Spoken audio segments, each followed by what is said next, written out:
আপনার রুমমেটটি আবার শিবিরের নয় তো? No, no, no, no. এমন হবে না তো যে আপনার এলাকার শিবিরের সভাপতি বের হলো আপনারই রুম থেকে? তাহলে দেখে নিন শিবিরের কিছু বৈশিষ্ট্য। শিবির চেনার সব থেকে বড় লক্ষণ হলো তাদের মুখে থাকবে খোঁচা খোঁচা দাড়ি।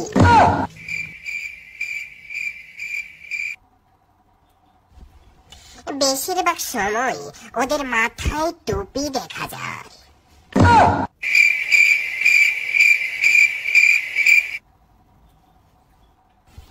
তারা বই পড়তে খুবই পছন্দ করে।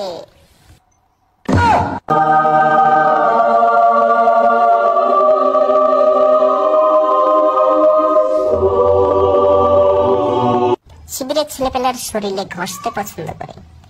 আতর।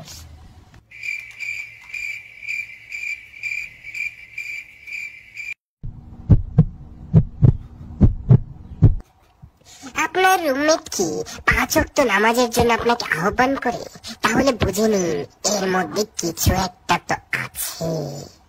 বন্ধু, নামাজের সময় হয়ে গেছে, চলো আমরা জামাতের সাথে নামাজটা আদায় করি।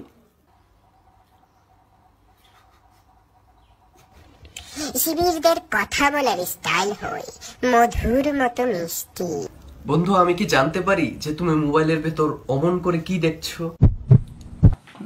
না না বন্ধু, ওই ক্লাস চলতেছিল তো, এই যে ক্লাস করতেছিলাম বন্ধু, মনোযোগ না বুঝি না আসলে। আচ্ছা থাক, ক্লাস থাক। বন্ধু তোমার একটা কথা বলি, হ্যাঁ? আমরা তো অনেকদিন যাবত রুমমেট, একসাথে চলাফেরা করছি বন্ধু। তোমার অনেক কথা বলছি আমি, অনেক খারাপ ব্যবহারও করছি বন্ধু।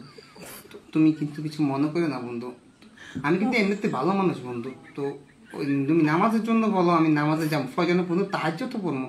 তা বন্ধু তুমি মনে কষ্ট রাখবে না, আমার ক্ষমা করে দিও বন্ধু। প্লিজ আমাকে ক্ষমা করে দাও, প্লিজ প্লিজ আমাকে ক্ষমা করে দাও। প্রিয় ভাই, ছাত্র শিবির কোনো আতঙ্কের নাম নয়। ছাত্র শিবির আল্লাহ তাআলা রাসূলের দেখানো এক আদর্শিক এক সংগঠন। আর সেই আদর্শ ধরে যদি কোনো ব্যক্তি তার জীবন পরিচালনা করতে পারে, তাহলেই তার জন্য রয়েছে সুশোভিত জান্নাত।